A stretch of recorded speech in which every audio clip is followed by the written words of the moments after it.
Okay, so I think I'll make a start. Hello, everyone. Welcome to the NIHR INSIGHT Engagement Programme for the West Midlands. The webinar today is presented by University Hospitals of Birmingham, University of Birmingham and Birmingham Women's and Children's Hospital. The webinar today is to gain an understanding of the potential of improvement methods for enhancing care and to understand the relationship between audit, evaluation, improvement and research. So I'll now hand over to our presenters for today. Thank you. Thank you very much, Alicia. So welcome to the third in this series of webinars for the INSIGHT programme. And INSIGHT is an NIHR project that supports healthcare professionals to begin their research journey. And the West Midlands group that offer the INSIGHT programme comprises of these 7 universities that you can see on their screen, all of whom offer Masters by Research courses. And INSIGHT pays the course fees and provides a stipend to allow our NMAPS colleagues who've been qualified less than 5 years to reduce their clinical hours and do either a 1-year full-time or a 2-year part-time route to a Masters by Research. And the INSIGHT programme, as Alicia's just said, also has this engagement arm where all of the universities and NHS trusts who take part in the programme take it in turns to host a webinar, and today is our turn. So we're going to talk to you today about quality improvement to researcher, and this webinar has been produced by myself, Caroline Miller, Nick Anderson and Jane Groves, and we represent the University of Birmingham, Birmingham Women's and Children's Hospital and University Hospitals Birmingham. So I'm very pleased to share this with you today. And what we're going to do today is we're going to be looking at different methods of inquiry. So one of the fundamental values in the NHS is to do the right thing for the right people so that we can achieve the right results consistently and safely. And it's part of our clinical DNA to notice when things aren't quite right or could be improved. So we are going to use our research skills to develop questions that can be answered, leading us to create a change that leads to improved outcomes. And there are lots of different ways that we can go about this. So as healthcare professional students and qualified staff, we engage in inquiry all of the time. And today we're going to hear from a range of different people about how it is important to use a range of different ways to answer our questions and to find solutions. And what we hope you'll understand by the end of the session is that inquiry and evidence take many different forms, and we need to choose the right approach and collaborate with the right partners to bring about these improved outcomes. So these are the talks that you're going to be able to hear today, and you can see that we've got a wide range of speakers talking about a wide range of different approaches to using inquiry methods and research methods. And we're going to be also hearing from patient and lived experience contributors and understand just how important it is that the patient and the people who have experience of the conditions and phenomena that we're interested in take an equal part in all of our work. So the first person we're going to hear from today is Abigail Stewart, and I will let Abigail introduce herself. Thank you. Abby, you might need to tell me when you want me to forward your slides.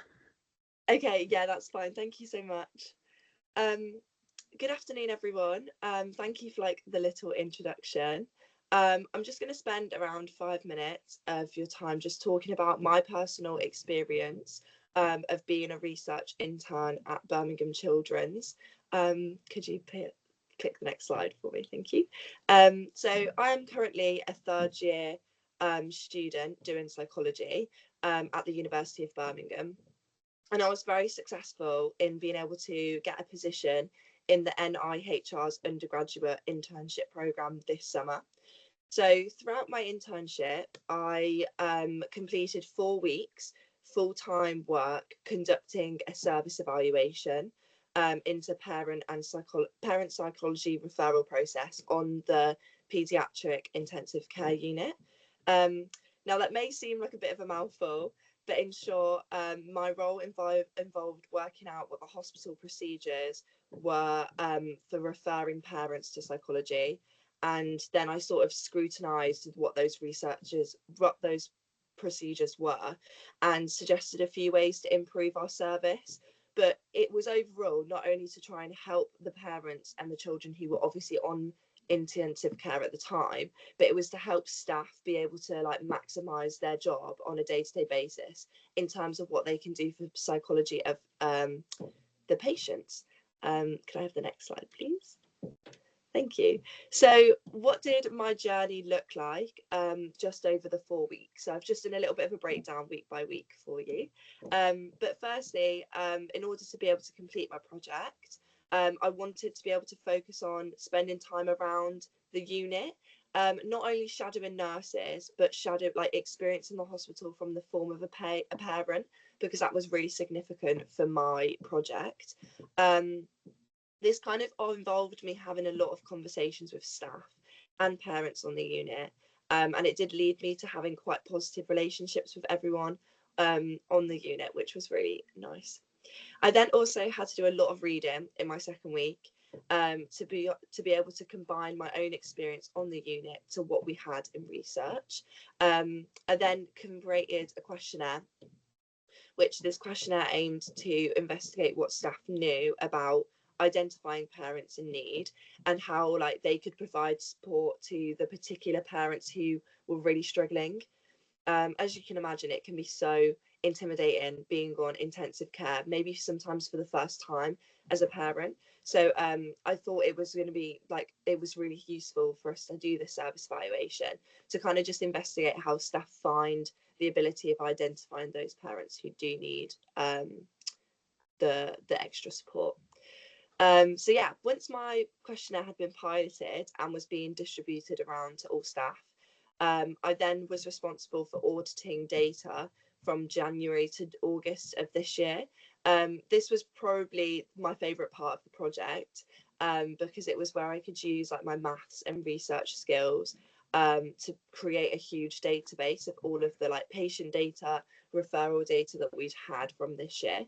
And sort of their interactions with psychology and sort of what appointments they had, what types of follow-ups was offered. So yeah, that was really good fun. And then finally in week 4, it was all about analysing those results. So what did we have together? What had we gathered? And then sort of presenting what my results were. Here is like a photo of me on the right that everyone can see of like an interview that I was doing with a staff sort of after my questionnaire. We tried to use appreciative inquiry for my sort of project to like aid the quantitative data that we'd had and sort of go into more depth of what it meant for a nurse day in day out seeing parents on pick. Obviously that's really, it's going to be just as distressing for the staff as it can be for the parents, so it was really important that we did take that into consideration. Could I have the next slide, please? Thank you. So more importantly, what skills did I develop throughout my 4 weeks? You would be surprised at how much I learned about myself in 4 weeks. When you're working full time as a student, that can be quite intimidating, and I genuinely loved it, which is great. But yeah, so the biggest skill for me was clinical exposure. Unfortunately, us psychologists do not have placements during our undergraduate degree. So opportunities to interact with a clinical environment are really slim, and kind of be able to do like my first exposure in a clinical environment at Birmingham Children's was really valuable to me. Next, my internship enabled me to advance some of my research skills that I had developed in my degree.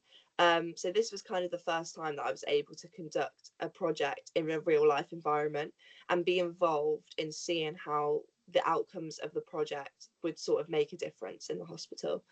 And finally, a lot of my interpersonal skills were definitely challenged. Simple things like planning my time around like full-time work and ensuring I was hitting my goals every week was definitely what I found the most challenging. But also I've had the opportunity to present a lot more, and hopefully from how I'm doing today, you'll be able to see that my presentation skills have definitely developed over time. Can I have the next slide, please? So I don't want to take up too much longer of your time, but I'll end on a little bit of a note of sort of where my project is now going to go, so everyone can sort of see the effects of service evaluation. Those colours are really bright. I didn't realise that they would be so bright on here, so I'm so sorry if anyone's struggling to read that. I wouldn't be surprised if you are. So we are lucky enough that a strong team of psychologists and research nurses were sort of aiming to implement the resources that I suggested into the hospital.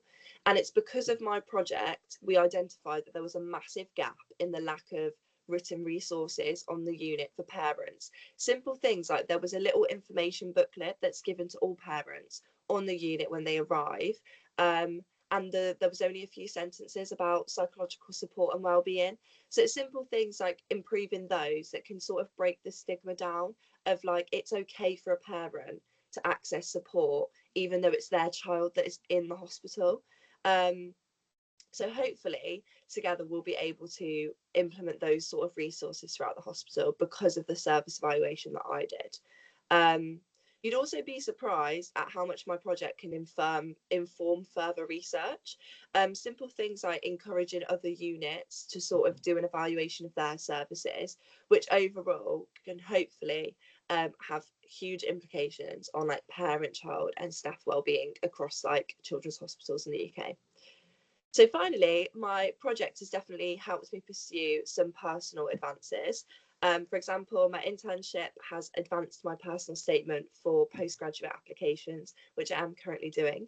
And it will also really aid me in being able to get a future job in the field of psychology.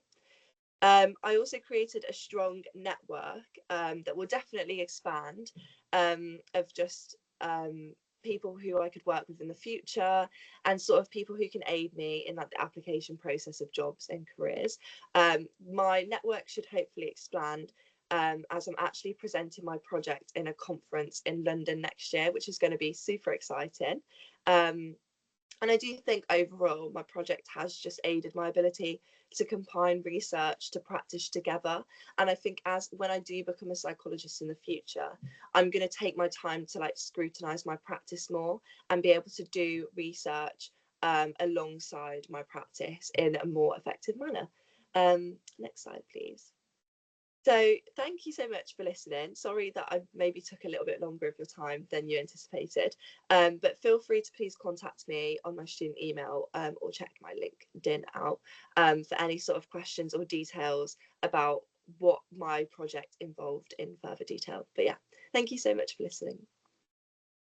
Thank you, Abigail. And I have to say, your presentation skills are outstanding. That was really interesting.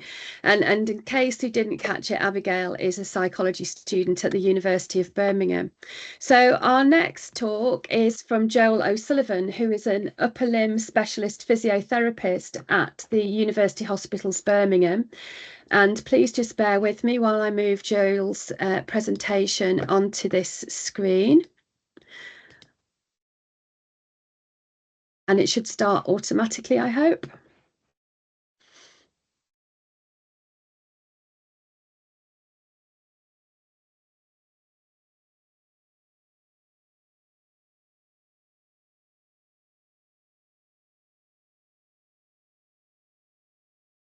Sorry, I'm having technical issues here.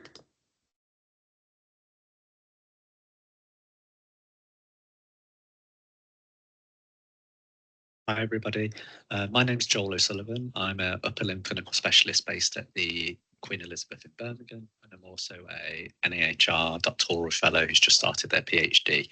And I'd like to present some work that our upper limb therapy team did at the QE back in the COVID pandemic, and something that started as a service evaluation and grew into an audit and some research. So just to highlight the importance of doing audits and how it can link in.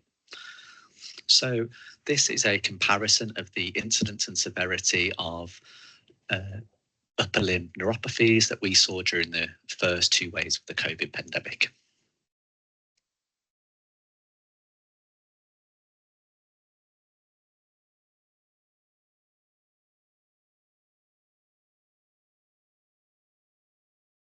So the prone positioning. So If you've ever worked on ITU or with really poorly patients, you might know that the prone position is used a lot to help ventilate patients who struggle to get enough oxygen into their bodies.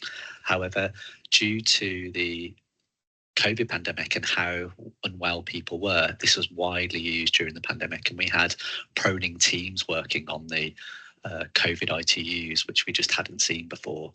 This is a very, very laborious task. If you can imagine, you've got sedated and paralysed and ventilated patients. So it took a team of 6 or 8 people to prone each individual patient.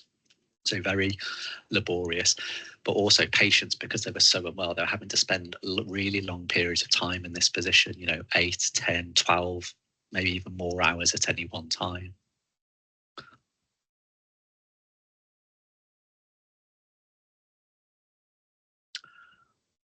So during the first wave of the pandemic between March and July 2020, we had 15 patients out of the 114 that survived COVID ITU that presented with really specific peripheral nerve injuries.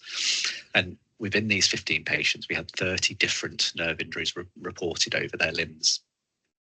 The mean age of these patients was 54, the majority were male, and 10 were from a BAME background.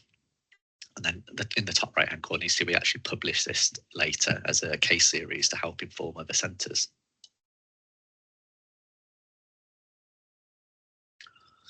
So initially, coming towards the end of the first wave, like I said, we noticed that our referrals to our service in outpatients had increased, and particularly we're getting a lot of patients from COVID ITU. So this is a bit of a timeline of what actually happened. So as you might remember, in April, we had the first cases presented to hospitals, and they started getting into COVID ITUs and coming out of into our clinics. We initially started deploying some of our upper limb outpatient teams onto the wards to help with the assessment of these patients, and that's when we started collecting data to see if we could look for any trends. In June, we started setting up an outpatient COVID clinic, which had direct referral from the wards and also allowed us to link with our MPT members in the nerve surgery teams. Towards the back end of the summer, as we started getting a bit of a clearer picture of what might be happening, we linked up with the ITU consultants and nursing teams, and we updated the trust guidance on the proning procedure and tried to avoid some patterns that we thought might be contributing. And in October, we did some on-the-floor training with therapists, nurses, about how and to prone and what to avoid.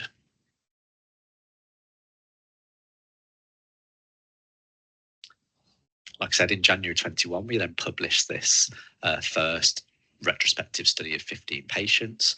And then throughout the year, we did some ongoing data collection to see if we could see any trends between the first and second waves, particularly as we had changed some of the proning protocols. And this allowed us to present at multiple conferences to talk about our findings. And then luckily, as COVID started to rescind a little bit in September 21, so almost a year after we started it, we were able to stand down these therapy clinics. So if we look at the new guidance that we helped create, so this was a modified version of the British Orthopaedic Association. We made additions to reflect what we saw on the front line. And like I said, we did some on the floor training sessions, and this was really a team effort. So this is a standard critical care proning checklist with lots of important things, but if you look underneath the green header, we were able to add some particular bits in terms of like body position. From a therapy point of view, we felt the really important things were what you can see in the green boxes. So trying to make sure that the neck and the shoulder weren't put on a stretch for prolonged periods of time. So just thinking about pillow positioning, trying to make sure that the shoulder wasn't kept in a too abducted and flexed position for too long, and also avoiding prolonged elbow flexion. There was some additional information to try and help as well. So what did we actually see? Well, between the first and second waves, we noticed a 82% less occurrence of all types of nerve injuries. We didn't have any shoulder dislocations. And we also noted that the severity of the nerve injuries as a whole reduced significantly as well.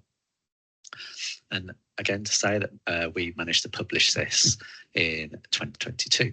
The other caveat to this, of course, is that as a whole country and world by then, we had a better nuance on how to treat COVID, and there were certain drugs that came on board, particularly just steroids. So, of course, as well as we like to think the proning positioning changes helped, it could be the medical management that had a big effect as well.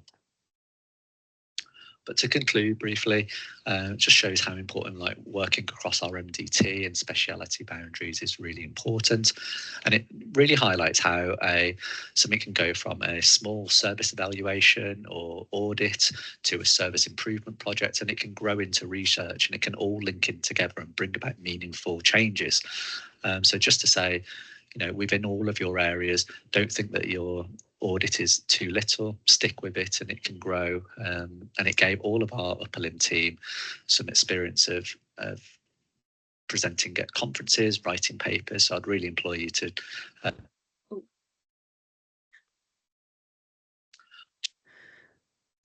But to conclude briefly, it just shows how important working across our MDT and speciality boundaries is really important. And it really highlights how something can go from a small service evaluation or audit to a service improvement project, and it can grow into research, and it can all link in together and bring about meaningful changes.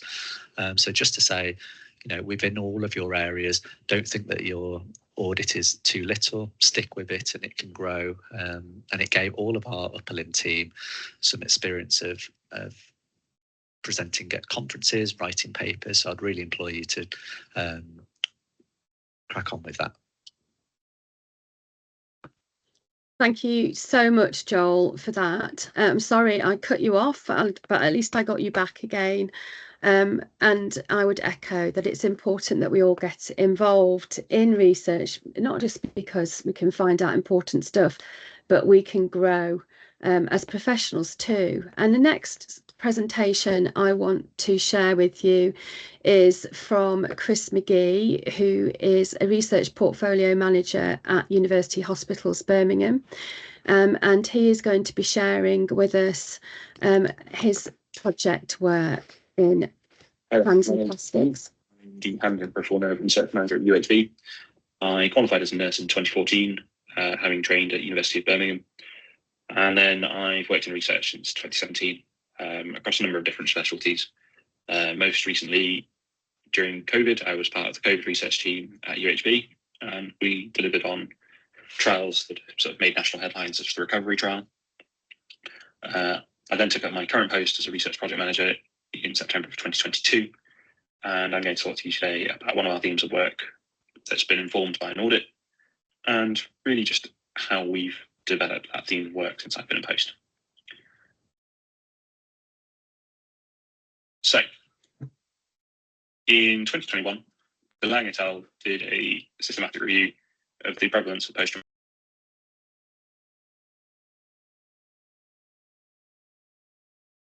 Following digital amputation, about a third of their cohort had significant chronic pain at 3 months. And then half of that population who had chronic pain also had features of neuropathic pain.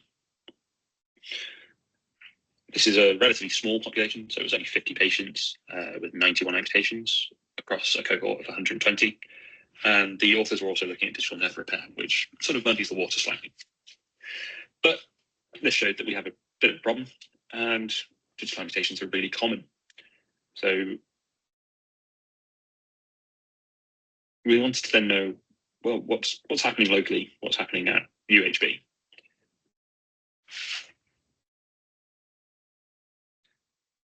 So UHB is one of the largest hand centres in the country. We have 16 surgeons, and we cater for quite a wide population. So between 2019 and 2023, there are about 689 patients who had a digital amputation. 815 amputations were performed, so lots of patients had more than one digit that was amputated. And then of these 815 amputations, we found 51 neuromas. And now a neuroma is essentially a scar on your nerve. So following an injury, the nerve grows in a disordered fashion, and you get these bundles of axons and connective tissue, which result in neuropathic pain and hypersensitivity. Looking at our cohort a bit further, we sort of break it down to understand a bit more about what populations had neuromas, what techniques of nerve management influenced neuroma formation, or looked like they influenced neuroma formation, because this is a retrospective study, so we don't know. The majority of the patients in this series had traumatic amputations, and also they had the largest proportion of neuromas. In terms of the techniques used to manage the nerve at the time of injury, traction neurectomy, so cutting the nerve and letting it retract, and bipolar cautery, so burning the nerves, and burying the nerve are all the sort of headlines. And they all look to have different rates of neuroma, but interestingly, between traction neurectomy and bipolar cautery, there seems to be a bit of a difference in the percentage of the population who had a neuroma. Now, as with all things, this is a retrospective audit, so it's unstructured data and unfortunately often incomplete and reliant on good documentation from the doctors. So we know that it's a bit of a problem at UHB, but we don't know what network-wise and across the rest of the country, what they're doing. So is it still a problem for them? So our team did a multi-centre audit across 6 centres and captured data on 30 patients. This was then presented at the BSSH, and we found that 59% of these patients reported neuropathic pain at 3 months, and 24% hadn't returned to work, and absence following a digital amputation was quite high. So really, I guess from that, we know it's not just a Birmingham problem, and actually it's having a significant impact on our patients. So we then looked to find out, what are UK surgeons doing? And obviously we know there are differences in traumatic and non-traumatic amputations, but the techniques don't seem to really vary. Again, it is essentially traction neurectomy, bipolar cautery are your 2 main headlines, and crushing the nerve also is there. But most importantly, of the 27 respondents, about 3/4 said that they felt that this was something that was worth investigating a bit further, and we should probably look at doing a trial.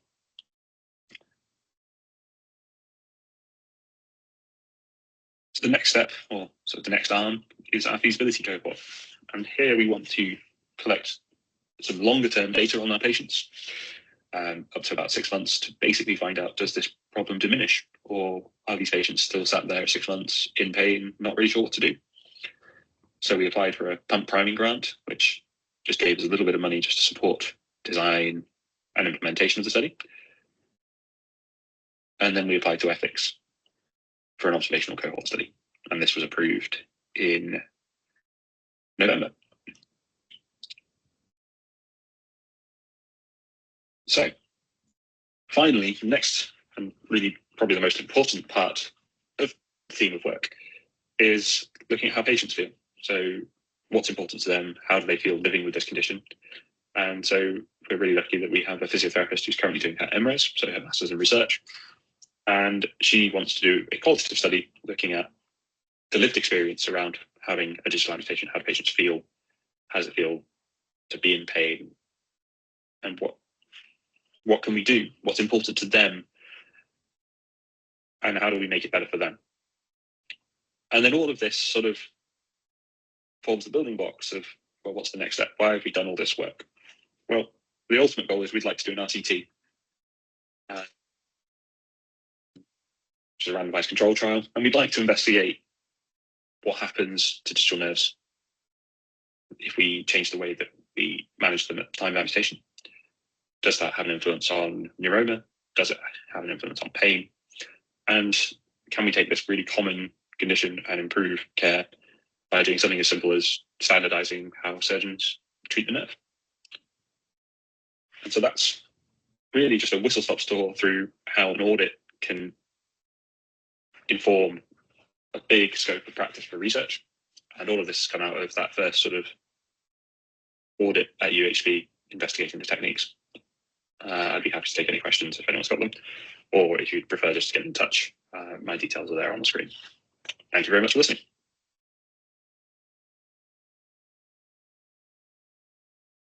Thank you so much, Chris. That was so interesting. And as you say, you've got Chris's contact details will be available to you afterwards. But what a fascinating area, especially because I'm really invested in pain research myself. So next we're going to hear from Charlotte Jeffs, another alumnus from the University of Birmingham, who is an advanced clinical practitioner in the acute medical unit at UHB, and she's going to tell us about her journey to undertaking a PhD. So just queuing that up now. Hello everybody, my name's Charlotte Jeff. I'm an ACP in acute medicine at the Queen Elizabeth Hospital, and today I've been asked to talk to you about my PhD journey. So I'm an ACP at the QE, but I've been within me for 9 years now. So I started there as a little baby nurse, worked my way up to a band 6, then started doing my MSc at University of Warwick to become an advanced clinical practitioner, and now I'm pursuing a PhD. PhDs are very challenging, but they enable you to make a lot of changes and practice evidence-based medicine within your area of research and where you work. So my current PhD is on metagenomics in urinary tract infections. And metagenomics is a technique which uses DNA and RNA sequencing to better understand pathogens and how they work. So currently the way we do this is we use blood cultures, which is a rather time-consuming process.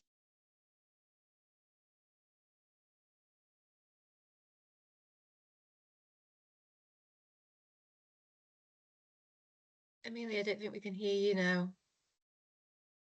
And hopefully at the end of this talk, we can encourage more allied health professionals to pursue a research role. So why a PhD? Well, within my area of studying, we have 4 pillars: the clinical, leadership management, education, and research pillar. So everyone dreads the research pillar because it used to be quite medically dominated, but now certainly I think more allied health professionals are starting to take research as a new role for them. So research is pretty great, actually. It can deepen your clinical knowledge, enhances your understanding of complex issues. Obviously, it's self-evident, but you can contribute to evidence-based practice and personal development. You can develop your own thinking, research, and leadership skills, actually. So benefits of a PhD is obviously career advancement. It's already opened a lot of doors for me. I've taken quite a few leadership roles. I've had the opportunity to do some teaching, which I thoroughly enjoy. Research opportunities, I've been able to explore my specific interests in depth, and I'm starting to see how this has an impact upon my clinical practice. Networking is also a really great one. You meet a lot of like-minded people and can make a lot of good friends along the way as well. So opportunities for clinicians, obviously is translational research. You can bridge the gap between what you do in clinical practice and what you've read. You can help shape and develop policies this way. Interdisciplinary collaboration. You can work with many specialties, physios, dietitians, consultants, all over the areas of the hospital, which is really exciting. And then teaching roles, as I've already said, teach what you learn and encourage new researchers. There's several challenges of a PhD, but I've just come up with a few essentially. So time commitment is quite tricky. At the moment, I'm very lucky, but I get to do a 60-40 split. So I do 3 days of research and 2 days of clinical. That can be quite hard to balance sometimes, so I have to be very organised. A lot of people struggle with funding, but if you can get your funding, you're already halfway there. You need a lot of emotional resilience to do a PhD. Already within my first year, I've handled quite a few setbacks, but that's very normal. There's a very steep learning curve with a lot of independent learning and self-directed study. But if you're organised and you're dedicated, committed, it will be the right thing for you. I like this slide because often you see this as the hidden dangers of things, and it's what sunk the Titanic, isn't it? But actually, there's a lot of benefits to a PhD, and they're quite hidden. But you get to travel, you get to teach, there's a lot of transferable skills, you've got to use a lot of critical thinking as well. I've started to be able to start doing some lab work, which is quite scary, but also very exciting. And just in general, a PhD is quite a big personal achievement for a lot of people. Strategies for success then. You have to be very, very organised and good time management skills to be able to do a PhD, and realistic goals are really important. Seeking mentorship is key as well. So find mentors who can support and guide you. Make sure that you're seeking them out. They've done it before. That'll be really helpful. Engaging with your peers. So make sure you build a support network with your fellow PhD students. I think when I first started, I was quite worried about being a burden to people, but actually we've all been there and they've been more than willing to help. Okay, so just make sure you reach out for help. Patience, I've had to learn this the hard way, but please be kind to yourself. It's a whole new learning environment. It's quite a steep learning curve, as I've already said. So just take your time and make sure you're being kind to yourself. Okay. So overall, pursuing a PhD can lead to a lot of professional growth and positively impact your life and your patients. You can have a real opportunity to enhance and change healthcare systems as well and how they work and run. It's hopefully an incredibly rewarding thing to undertake, despite all of its hard work. But at the end, you'll be quite pleased with yourselves, I hope. So hopefully this little talk has encouraged more clinicians to consider some research, not necessarily even a PhD, but even if you undertake an audit, that would be really great as well. Thank you. Thank you very much, Charlotte. That was really interesting, and just hopefully what you're seeing as we go through these talks is how small observations that healthcare professionals are making in their practice is really leading on to bigger projects. You don't necessarily have to move on to bigger projects, but often we pave the way to much greater things just by making these small observations and working on them. And next we're going to hear from Hayley Rolfe and Zoe Haygarth, who are research delivery nurses based at University Hospitals Birmingham. And Hayley is another alumnus of the University of Birmingham. I didn't know who was going to be speaking today, but I am very excited that we have Hayley and Zoe talking to us. And sorry, I'm just trying to find this. First error of the day. Here we go.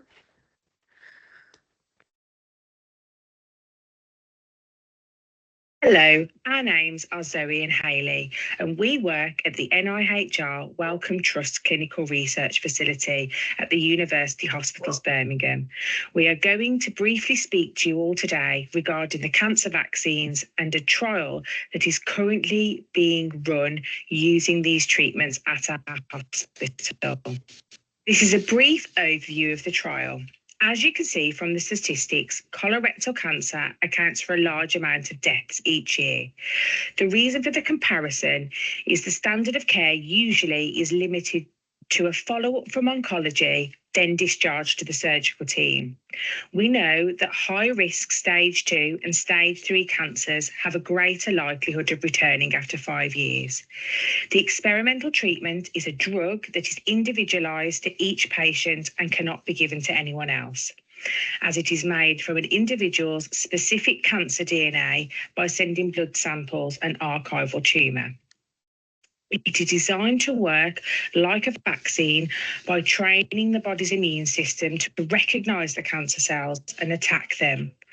Therefore, theory being, it acts as a preventative for the cancer returning.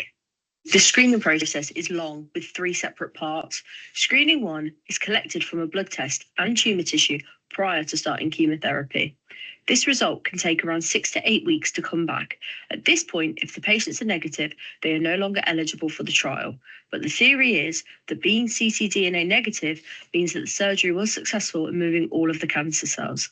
If the patient comes back as positive, this means that there are still tumour cells in the body, and it then becomes not an if of reoccurrence, but when. Screening 2. This will happen during a patient's chemotherapy treatment and involves another blood test, and this is where the vaccine is manufactured and tested in the lab in Germany. Only when the vaccine is confirmed to have been made can the patient go on to screening 3. Screening 3 is after the patient has finished treatment. This is what would be considered a normal screening, as the patient will undergo testing and exams to ensure that they are eligible to proceed with the trial. This includes standard bloods, observations, ECG, physical exam, and imaging to confirm no disease. Interestingly, another ctDNA blood test is completed at this time to see if the patients have become negative after treatment. As a research nurse, we coordinate each part of the screening, ensuring they are done within protocol timelines. We liaise with the sponsor and PI to ensure that the patient is kept informed of what is happening in the background. We ensure that all relative appointments are booked and communicated to all those involved. We ensure accurate data collection, as the date of treatment needs to be as accurate as possible. And if there are any delays, these need to be communicated to the sponsor. But above all else, we act as a patient advocate to ensure that they are involved at every step of the screening process, making sure that they understand all that is being asked of them, and also making sure that their holistic needs are met. As you can see, this study is very intense at the beginning and then starts to taper off as the patient continues on the study. This also coincides with the theory that the patient would experience less side effects as the treatment goes on. The side effects we have seen so far have been minor and resolved quickly. As the research nurse on treatment day, we look after the patient throughout the whole visit. We make up the drug, administer it to the patients, document accurate data throughout the visit, ensure all standard of care expectations are completed and trial requirements are completed, arrange logistics for the next treatment visit, and ensure patient safety is achieved throughout the visit. Recruited for screening 1 has been quite high for the study. The Cancer Vaccine Launchpad has contributed to this. A quick overview of the CVLP is that it's an NHS England funded programme that is run by the Southampton CTU. It allows hospitals that are part of the CVLP that do not have cancer vaccine trials running at the site to refer to hospitals that are running a vaccine trial. The BNT 12201 trial was the pilot study for the CVLP. Due to the success, there are more trials being added to this launchpad. As the research nurse, we receive all referrals, ensure we have the correct information to ensure the referrals are appropriate for the study, organise the appointments for patients to attend screening. We discuss the study with the patients and send out the trial information. Once the patients have attended for screening, we liaise with the CVLP team to ensure that the tumour samples are shipped to the sponsor for ctDNA testing. Overall, we see ourselves as a trial coordinator between sponsor, PI, CVLP and the patients. We hope you've enjoyed this brief overview of cancer vaccine trials. Thank you for listening. Oh, thank you for sharing that. That was absolutely fascinating and really good to hear what research delivery practitioners can do and how much autonomy you can have in that role. So the next thing I want to share with you is about how important it is that people with lived experience are part of all of the inquiry work that we do, part of service evaluation, part of audit, part of research. And so I'm going to share with you now a video of Elliot. And Elliot was the first patient in England to receive the colorectal cancer vaccine. This is Elliot. He's the first patient in England to be treated with a personalised vaccine against his bowel cancer at University Hospitals Birmingham NHS Foundation Trust. Elliot is originally from Zimbabwe and has lived in Walsall for 20 years. The higher education lecturer had no symptoms and was diagnosed through a routine health check with his GP. Elliot had surgery to remove a tumour and 30 centimetres of large intestine. He was then referred for initial rounds of chemotherapy and to take part in this clinical trial. Personalised cancer vaccines are a form of immunotherapy treatment, which are currently being tested in clinical trials. They are tailored to each person's cancer and work by training the immune system to recognise, destroy, and prevent the spread of cancer cells. If this trial is successful, it may help thousands, if not millions, of people. This is Elliot. He's the first patient in... So it's absolutely wonderful to hear about somebody who is really benefiting from that treatment, and to see his smiley face was really exciting as well. So now we're going to hear from Susie Crowter, who is a lived experience engagement lead at Impact, and you're going to hear a little bit about Impact and just how important it is that we involve people with lived experience, not just in our inquiry endeavours, but also in getting our outcomes put into practice. Hi everyone, I'm Susie Crowter, the Lived Experience Engagement Lead at Impact. We are the UK Centre for Implementing Evidence in Adult Social Care. Today I'll be presenting about how we work to improve adult social care using lived experience. This is something that's really important to me personally, as I have my own lived experience as an unpaid carer, supporting my sister Heidi, who has Down syndrome.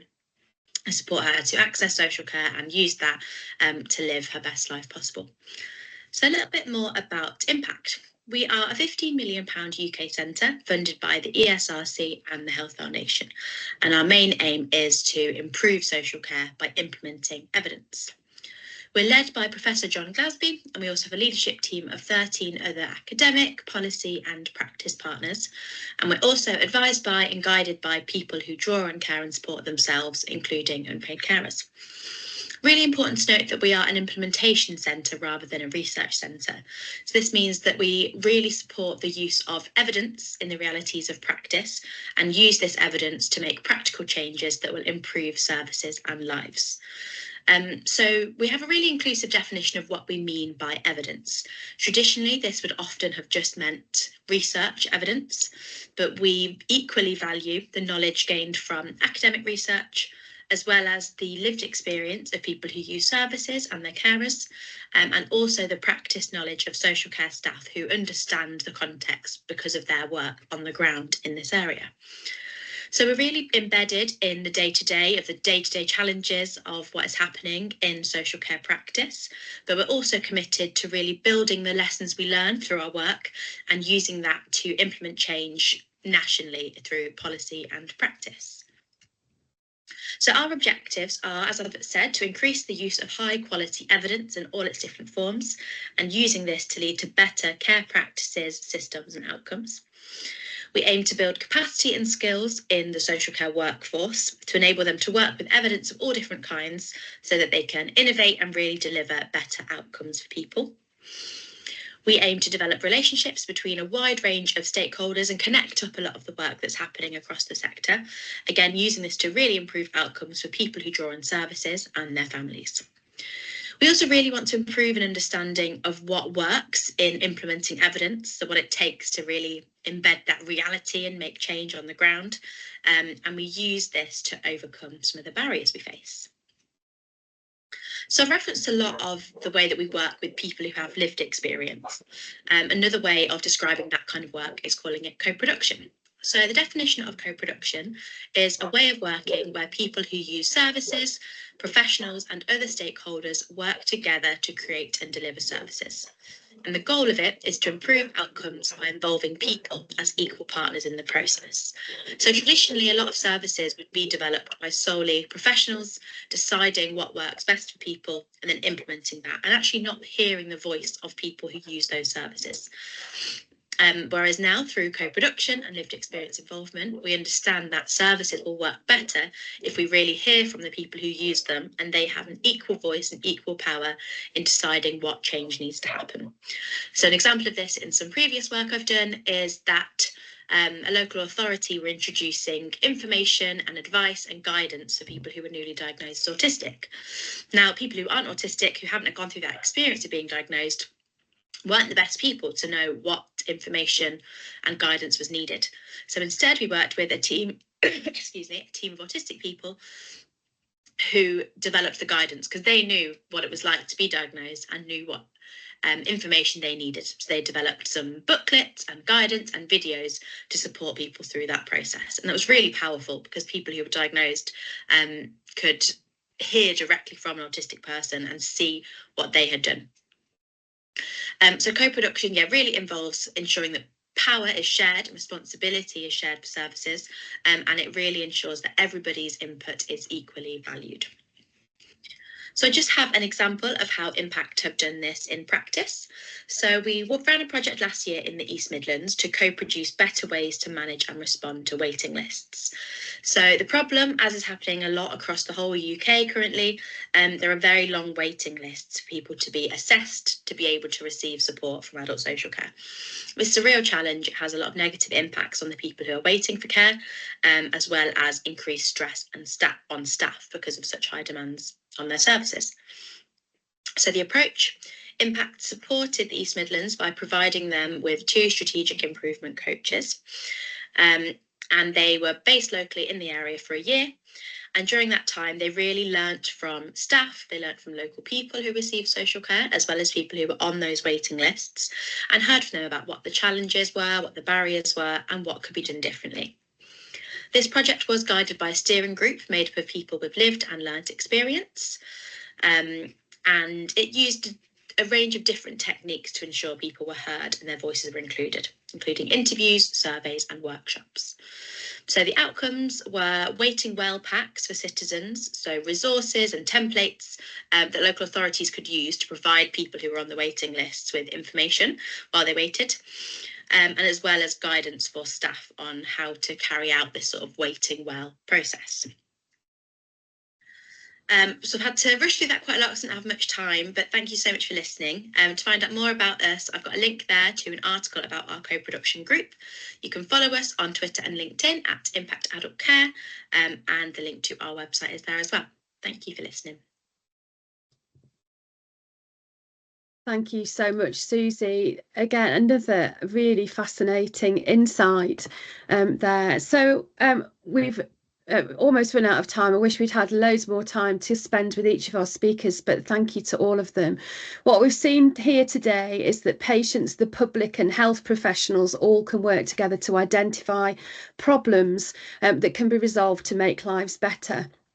We've heard from a wide range of different speakers about their approaches to identifying and solving problems, from very straightforward techniques like audit, which is observing that you've got a problem and trying to find out how big it is, and service evaluation, trying to document what you're doing, and then developing research that uses various different techniques to involve stakeholders to come up with effective solutions to improve outcomes. And one of the things that I hope you've taken away from today is that you can be involved as a healthcare professional in research and in service improvement during your undergraduate training, and you can get involved in your postgraduate training.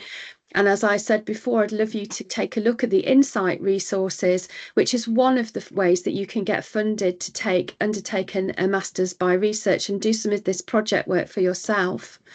So just finally, thank you to everybody from the University Hospitals Birmingham, the Birmingham Women's and Children's Hospital, who've provided us with our talks this afternoon, and to all of the speakers and the people who helped us to put this all together. I do apologise that we've had lots of dog barking, trains going past, and other sound problems today. And I don't think that I'm the best technological driver on the planet. I hope it didn't disrupt your attention too much. We've just got a couple of minutes left, like 6 minutes, I believe. So I wonder if I can pass back to Alicia, who is going to tell you about an evaluation. And in the meantime, if you have any questions, perhaps you could pop those into the chat. Thank you, Amelia. Thank you for your time. Thank you for all the presenters' time. That's very kind of you. So I have got a little evaluation form. I don't know if you've used Menti before, but I'll share my screen. So if you could enter either Menti into your browser, and at the top of the screen there should be somewhere to put the code 5150931, or if you've got a mobile phone, scan the QR code and that will open up an evaluation sheet. So I'll just leave that screen on for a second just so that you can scan the code or scan the QR code or use the code. and then I will open up my Menti. Okay, so you should now see, I'll start to present this. This is the Menti. So if you could answer the questions once it's loaded. It's only a very short evaluation form. So if you found the webinar interesting, if you'd recommend the webinar to a friend, and if you will be using what you've learned in this webinar going forward. So you should be able to start adding your answers there. And then I've just got another page as well before we finish the evaluation form. So I'll just leave the screen on for a few seconds just so that that you've got the time to do the evaluation.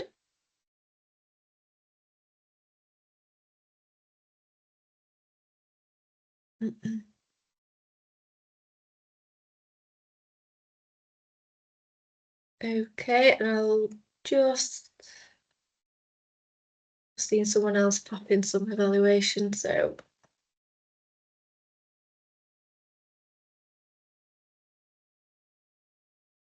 I won't go to the next slide until most of you have done the evaluation. Okay, so I'll go on to the next slide. I think the next question is, what did you think of today's webinar? And I think you just need to put in 3 quick responses. Just to let you know, we had to do that one first before we went on to the other one that you just showed. So I think everyone would have done this. Fair enough, that's brilliant. So thank you very much. I will stop sharing now. So, well. So thank you again for this webinar.